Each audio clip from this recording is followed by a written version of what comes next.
Dear Patriots, before the news starts, please subscribe to our patriotic channel by clicking the subscribe button. Give us a thumbs up to this video. Don't forget to leave your opinion below in the comments section. Share the news on Facebook and Twitter so you friends see it. Thank you.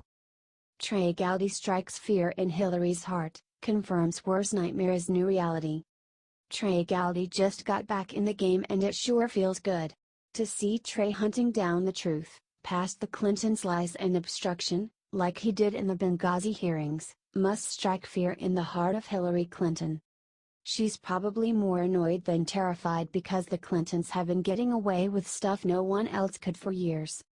But as the dust settles after the media comes to her defense and she throws out a few shocked comments to disparage Trey, Hillary will realize that this time it may be for keeps. According to a new report from the Daily Caller, House Judiciary Committee Chairman Bob Goodlatte and House Oversight and Government Reform Committee Chairman Trey Gowdy joined up to form a joint investigation into the FBI's botched 2016 Clinton email investigation. Two GOP members with powerful committees joining forces to bring Hillary, and just maybe James Comey and Loretta Lynch and the whole gang to justice is welcome surprise. Trey will go where the evidence takes him, so let's not get ahead of ourselves, but it doesn't look good.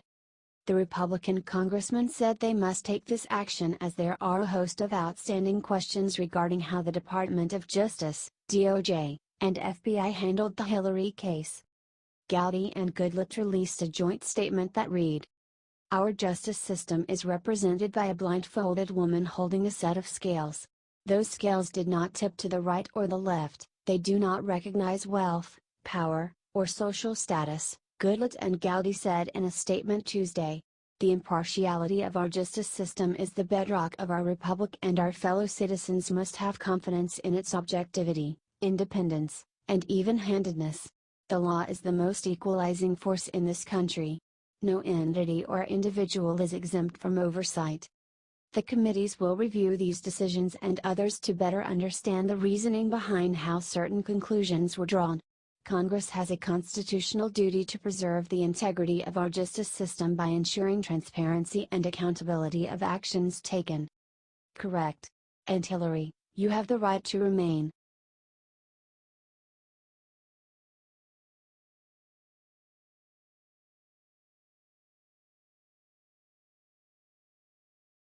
The media doesn't want people to see secret thing Trump wrote to the family of slain soldier. The president sent a Gold Star family a personal $25,000 check from himself on Monday after fulfilling a promise that he made months ago. The check was dated on October 18, 2017, and suggests that the order was put in before liberal Congresswoman Frederica Wilson ruthlessly went after the president. That's the check above, and it shows that Trump loves our troops and follows through on his promises despite what the media is telling everyone. Remember this amazing moment below? It's only right that he followed through in helping out Chris Baldridge and his wife, Jessie, after their son Sergeant Dylan Baldridge when they were attacked back in June.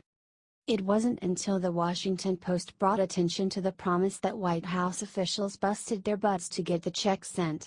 The check is dated October 18. The check has been in the pipeline since the president's initial call with the father. The president has personally followed up several times to ensure that the check was being sent. As stated earlier, the check has been sent, White House spokeswoman Lindsay Walters said last week. "It's disgusting that the media is taking something that should be recognized as a generous and sincere gesture, made privately by the president, and using it to advance the media's biased agenda. Share this because the media won't. They are on a mission to make Trump look bad. We need to keep fighting to help our president."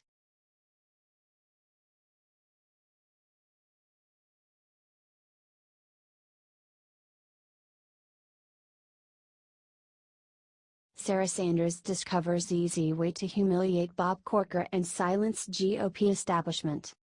The establishment will not go easy. They have had it so easy for so long they will not give up without a fight.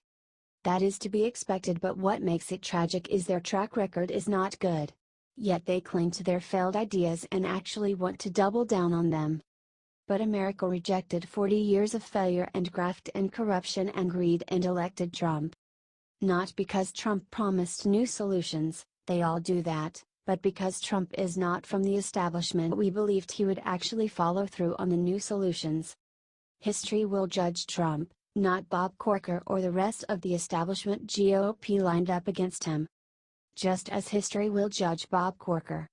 But since Trump has been in office for less than a year, it is too soon to make any judgments.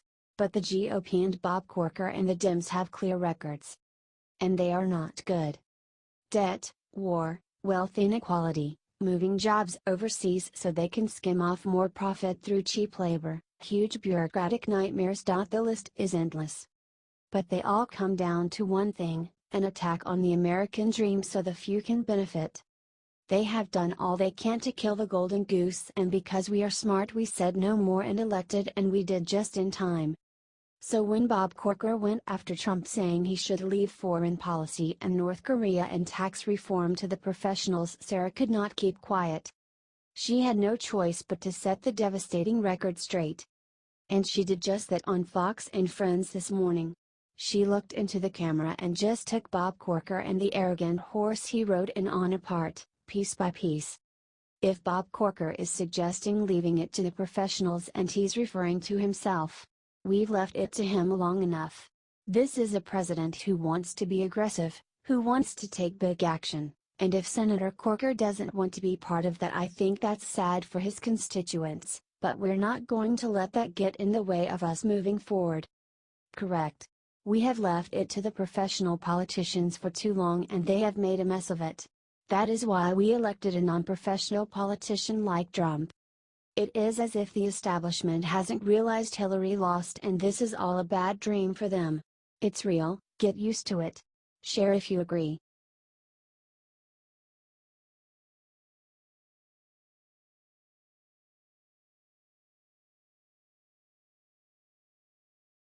Trump just showed the most incredible love for this Gold Star family that left everyone crying. The media continues to run the fake story about Trump's phone call to a Gold Star widow whose husband was recently killed in combat in Niger. The woman is being used as a pawn, as is her deceased husband, and it's disgusting. They don't run the stories about other condolence calls Trump has made to Gold Star family members. For example, his call to another Gold Star widow, who described a wonderful call from the president, has not been covered at all by the MSM. I'm really hoping true patriots are sharing that story constantly, out of fairness and love for our president. And here's one more. In June, Trump made a call to offer his condolences and gratitude to the family of Army Corporal Dylan Baldridge, after he was killed in Afghanistan in June. During that call, after learning that the family was hurting financially, Trump offered to send them a check for $25,000, of his own money, to lend a hand. Now the MSM is trying to make Trump a villain even from that generous and kind offer. Logically, Trump had to get approval to send a personal check to a military family. He had to make sure it was okay, and it takes time to get that done. We lawyers can be slow. Do you think Trump is a stand-up guy and that the media twists everything he does? Comment yes or no and get this shared, to show our president some love. H.T. The Daily Caller.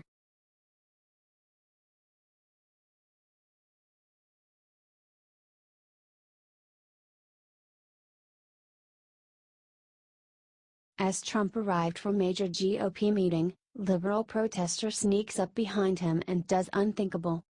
Liberals, you can't live with them. But you can arrest them. Which is exactly what happened today as Trump headed to his big tax meeting with GOP leadership. How this guy got so close to the president is a question for the Secret Service, and we hope they get to the bottom of it. As the video clearly shows, the whack job was way too close to Trump. As Trump was walking in, a liberal protester starts shouting, "Trump is treason," before he threw a bunch of Russian flags at Trump, getting close but not hitting him. This is just dangerous and is beyond the pale for normal protests.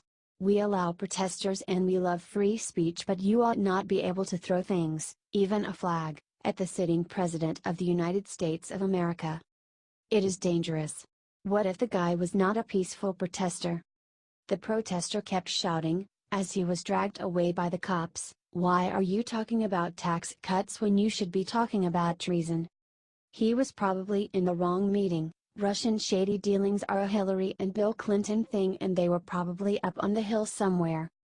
According to The Hill, the man has been identified as Ryan Clayton of Americans Take Action. This is not his first offense either. Earlier he pulled a stunt on Jared Kushner where he snuck up on him, asked him to sign a Russian flag.